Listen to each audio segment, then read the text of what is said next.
Self Heena. Welcome to my YouTube channel keep learning. आज के इस वीडियो में हम पढ़ेंगे चार्टर्ड एक्ट 1793 और चार्टर्ड एक्ट 1813 के विषय में। इससे पहले वाली जो हमारी वीडियो थी उसमें हमने पढ़ा था कि जो रेगुलेटिंग एक्ट भारत में आया उसके विषय में पढ़ा था, साथ ही साथ हमने पिट्स इंडिया एक्ट के बारे में भी पढ़ा था। तो ये जो रेगुलेटिंग एक्ट था इसके आने का कारण यह था कि ब्रिटिश संसद में इस बात की बहुत ज्यादा डिमांड हो रही थी कि जो ब्रिटिश कंपनी भारत में व्यापार करने के लिए गई हुई है वह वहां पर क्या है, बहुत ही ज्यादा भ्रष्टाचार यहाँ पर हो रहा है और कंपनी घाटे में जाती जा रही है। जिसका कारण क्या था कि कंपनी में काम करने वाले जो कर्मचारी थे वो अपने निजी लाभ के लिए क्या है कार्य कर रहे थे और जिससे क्या है कंपनी घाटे में जाती जा रही थी। तो इन लोगों के लिए एक योग्यता का निर्धारण करने के लिए एक मापदंड बनाया गया और इस तरीके से एक एक्ट बनाया गया जिससे यह किया जा सके कि कंपनी की जो गतिविधियां हैं उनको पूरी तरीके से नियंत्रित किया जा सके। तो कंपनी को नियंत्रण में लेने के लिए रेगुलेटिंग एक्ट बनाया गया। Regulating act 1773। रेगुलेटिंग एक्ट कब बना था हमारा? रेगुलेटिंग एक्ट बना था हमारा 1773 में।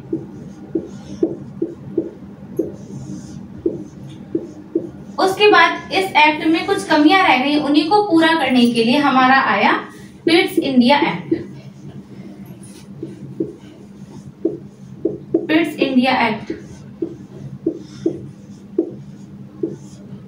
ये आया हमारा 1784 में।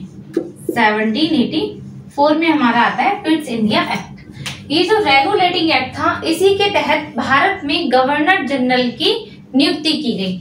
इससे पहले भारत में जो कंपनियां थी वो जिन जिन क्षेत्रों पर अपना व्यापार कर रही थी तो उन क्षेत्रों के अलग अलग गवर्नर हुआ करते थे। अब एक गवर्नर जनरल की नियुक्ति की गई जिस गवर्नर जनरल के अंतर्गत जो क्षेत्रीय गवर्नर थे वो सभी क्या है उसके अधिकार क्षेत्र में कार्य करते थे। तो गवर्नर जनरल की नियुक्ति किसके अंदर की गई? रेगुलेटिंग एक्ट 1773 के अंतर्गत। आज हम पढ़ेंगे चार्टर्ड एक्ट 93 के विषय में।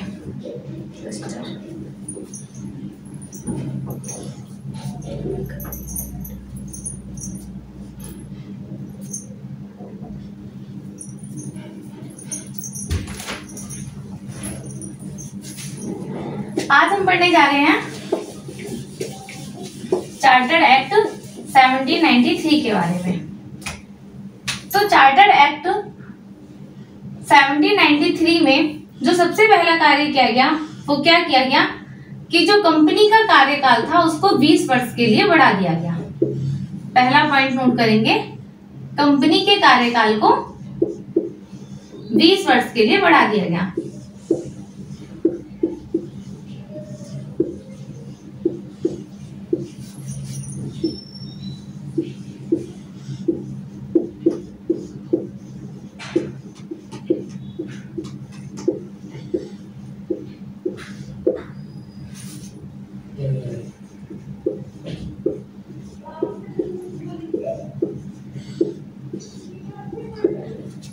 दूसरे इस एक्ट में ये बात जोड़ी गई कि जो गवर्नर जनरल था वह अपने जो हमने पहले पढ़ा था कि रेगुलेटिंग एक्ट के तहत एक बोर्ड की स्थापना होती है जिसे बोर्ड ऑफ कंट्रोल के नाम से जानते हैं, जिसे पिट्स इंडिया एक्ट के तहत स्थापित किया गया था।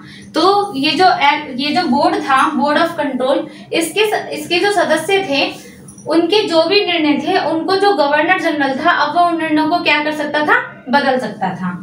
तो गवर्नर जनरल को ये अधिकार दिया गया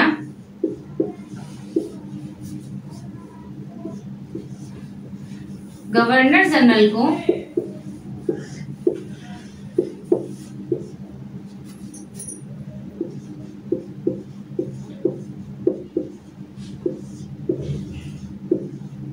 परिषद के निर्णय बदलने का अधिकार दिया गया।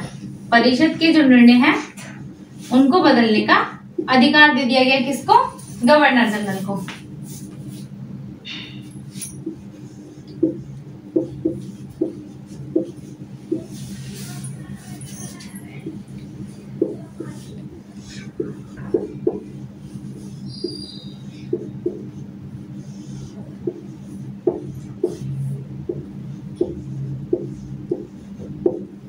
साथ ही साथ जो गवर्नर जनरल थे उसके कुछ अधिकारों को और बढ़ाया गया। जैसे अब ये जो गवर्नर जनरल था, ये प्रांत के जो गवर्नर थे उनके कार्यों का पर्यवेक्षण कर सकता था। जो बंगाल का गवर्नर जनरल था, बंगाल में जो गवर्नर जनरल नियुक्त किया गया था, बंगाल का गवर्नर जनरल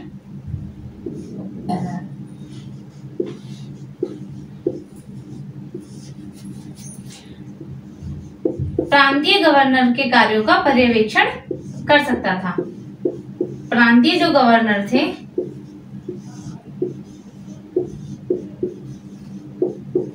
उनके कार्यों के पर्यवेक्षण का अधिकार भी किसको दे दिया गया? गवर्नर जनरल को दे दिया गया। गवर्नर जनरल की पावर बढ़ा दी गई। पर्यवेक्षण का अधिकार दिया गया।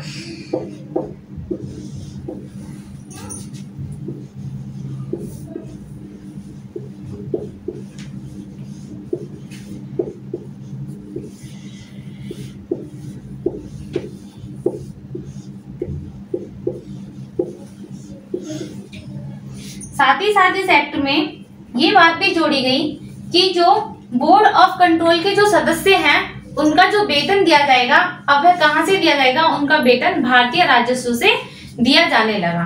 इसी एक्ट में ये बात जोड़ी गई कि जो परिषद बोर्ड ऑफ कंट्रोल की स्थापना की गई थी, तो बोर्ड ऑफ कंट्रोल के जो 6 सदस्य थे उनका वेतन अब कहां से है? भारतीय राजस्व से दिया जाएगा।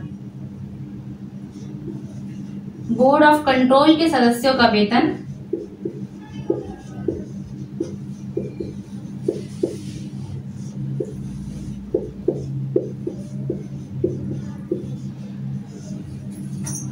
भारतीय राजस्व से देने की बात कही गई।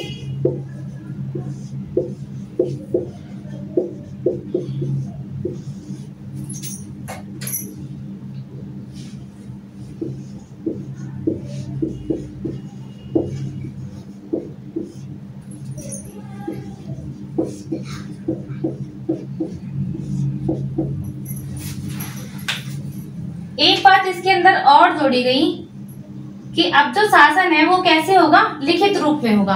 लिखित विधि के द्वारा शासन को किया जाएगा। पहले क्या था, कोई भी कानून जो बनाए जाते थे, कोई भी निर्णय जो लिए जाते थे, उन्हें ओरली बोल दिया जाता था। लेकिन अब भारत में जो गवर्नर है वो बार बार बदले जा रहे हैं, तो चीजें जो है वो रिकॉर्डेड रखी जा सके, लिखित रूप में रखी जा सके, इसीलिए क्या है, लिखित विधि शासन प्रारंभ किया गया।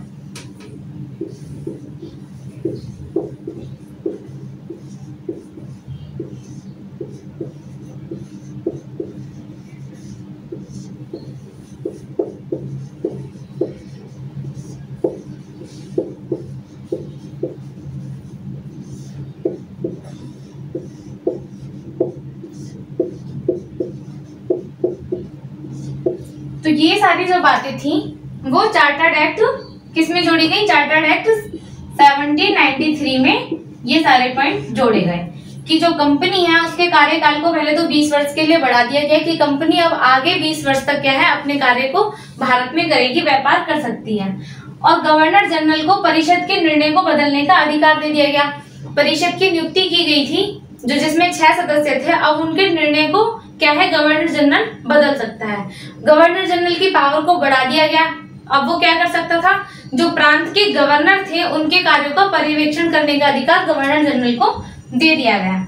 और बोर्ड ऑफ कंट्रोल के जो सदस्य थे उनका वेतन अब कहां से दिया जाएगा? भारतीय राजस्व से दिया जाएगा। और लिखित विधि शासन का प्रारंभ किया गया किस एक्ट के तहत?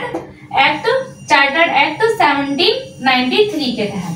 अब हम पढ़ते हैं चार्टर्ड एक्ट 1813 के बारे में, 1813 के बारे में, चार्टर एक्ट 1813 के विषय में।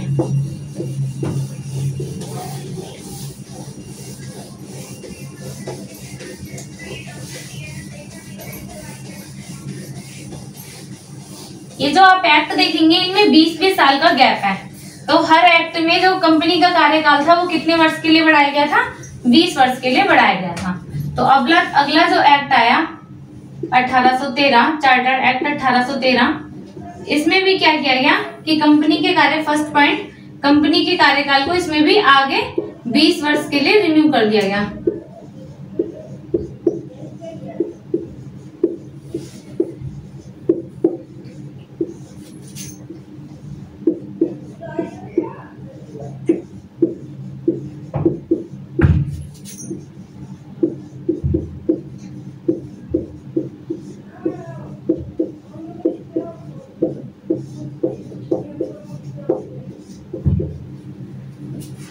साथ ही साथ जो कंपनी का भारत में व्यापार करने का, जो कंपनी एलिजाबेथ से जो पत्र लेके आई थी जिसमें कंपनी को भारत में व्यापार करने का अधिकार प्राप्त था कि कंपनी क्या है, सिर्फ ब्रिटिश ईस्ट इंडिया कंपनी ही यहाँ से यूरोप से व्यापार करने के लिए भारत में जाएगी। तो उसका जो एकाधिकार था उसको समाप्त कर दिया गया। तो कंपनी के एकाधिकार को समाप्त कर दिया गया। कंपनी के व्यापार के एकाधिकार को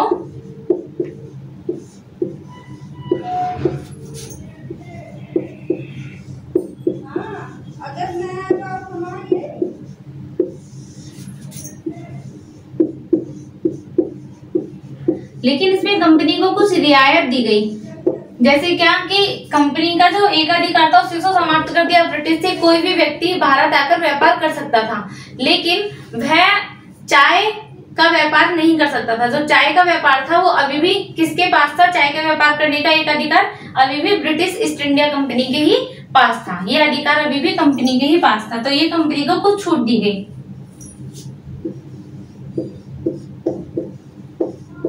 साथ ही साथ चीन के साथ जो व्यापार था उसका अधिकार भी कंपनी को ही प्राप्त था।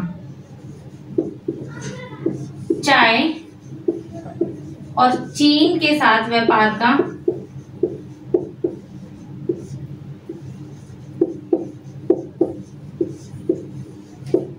एक अधिकार अभी भी कंपनी के ही पास था।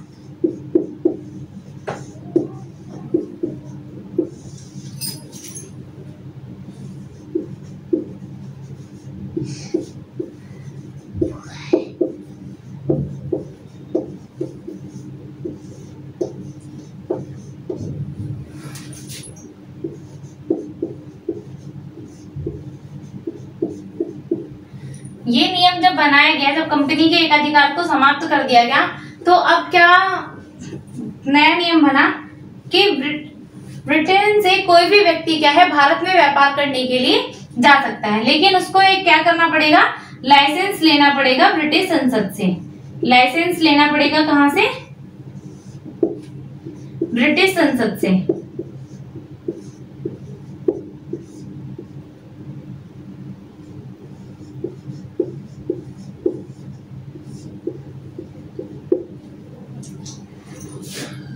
ये लाइसेंस लेकर कोई भी व्यक्ति क्या है भारत में व्यापार करने के लिए या रहने के लिए आ सकता है। कोई भी व्यक्ति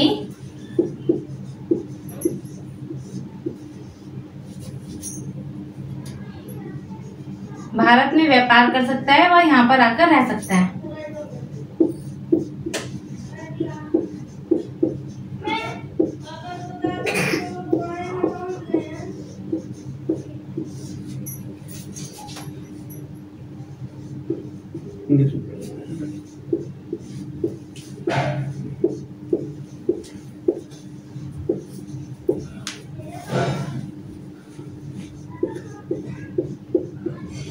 ये अधिकार भी दे दिया गया। अब वो कोई भी व्यक्ति भारत में आकर रह सकता था और व्यापार कर सकता था।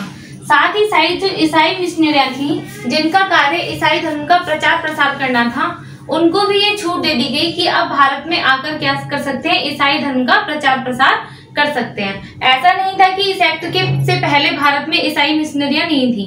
ईसाई मिशनरियां भारत में पहले भी थी और वह अपना जो प्रचार का कार्य थी वह करती थी, लेकिन जो क्षेत्र कंपनी के अधीन थे उन क्षेत्रों पर कंपनी ने उन्हें प्रचार करने का आदेश नहीं दिया था, क्योंकि कंपनी का ऐसा मानना था कि जिस क्षेत्र पे वह व्यापार करते हैं, यदि यहाँ पर आकर जिन पर कंपनी का अधिकार हो गया, जिनकी दीवानी कंपनी को मिल गया, यदि यहाँ पर आकर ईसाई मिशनरियां अपने ईसाई धर्म का प्रचार करेंगी तो लोगों में उस कंपनी के प्रति क्या है? हीन भावना आ जाएगी कि ये कंपनी क्या है अपने लाभ के लिए हमारा धर्म परिवर्तन करवा रही है। इसीलिए इस एक्ट से पहले कंपनी ने ईसाई मिशनरियों को अपने क्षेत्र पर प्रचार करने का अधिकार नहीं दिया था। लेकिन जब एक्ट 1813 आया, 1813 का चार्टर एक्ट आया, तो उसमें ईसाई मिशनरियों को भारत में किसी भी क्षेत्र में जाकर ईसाई धर्म का प्रचार करने की छूट मिल गई। ईसाई मिशनरियों को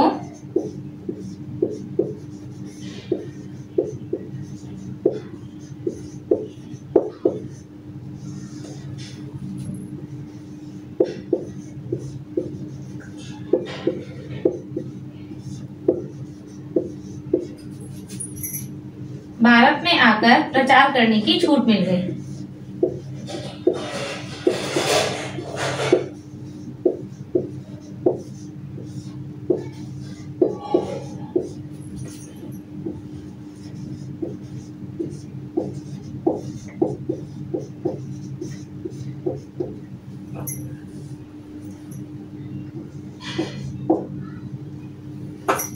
ईसाई मिशनरियों को प्रचार करने की छूट दे दी गई।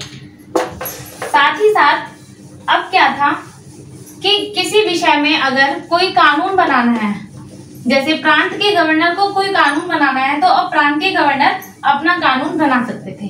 भारत में जो कंपनी शासन कर रही थी वो कैसे कर रही थी कि एक गवर्नर जनरल की नियुक्ति की गई थी। सबसे पहले कौन था? गवर्नर जनरल, जो सबसे हेड था, गवर्नर जनरल।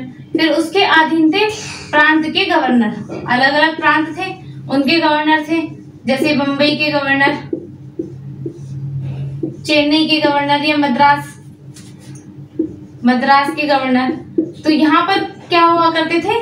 गवर्नर हुआ करते थे, और इनके ऊपर कौन था? गवर्नर जनरल था।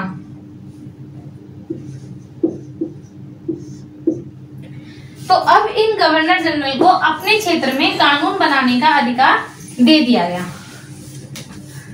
ये जो गवर्नर थे इन्हें अधिकार दे दिया गया कि क्या है, आप अपने क्षेत्र में कोई भी कानून बना सकते हैं।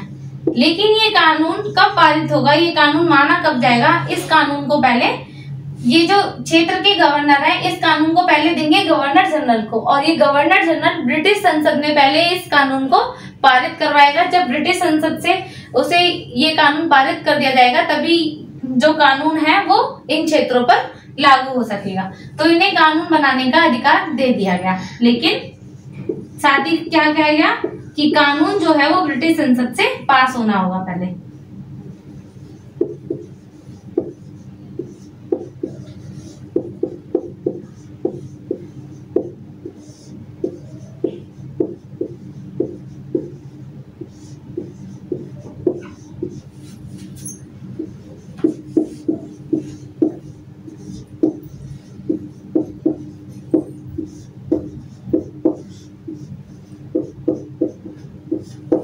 तो ये सारी बातें इस एक्ट में जोड़ी गई। तो आज हमने चार्टर्ड एक्ट 1793 और चार्टर एक्ट 1813 के विषय में पढ़ लिया है। आई होप आपको ये सारे पॉइंट अच्छे से समझ में आ गए होंगे। अब जो हमारा अगला वीडियो होगा उसमें हम पढ़ेंगे चार्टर्ड एक्ट 20 वर्ष कौन सा आएगा? 33 का, 1833 का और 1853 का। तो इन दो चार्टर एक्ट के बारे में हम अगली वीडियो में पढ़ेंगे। तब तक के लिए आपको अगर ये मेरा वीडियो पसंद आया है तो प्लीज लाइक और सब्सक्राइब करें, साथ ही साथ कमेंट करके बताएं कि आपको ये टॉपिक कैसा लगा, और इसे शेयर करना ना भूलें। Thank you so much.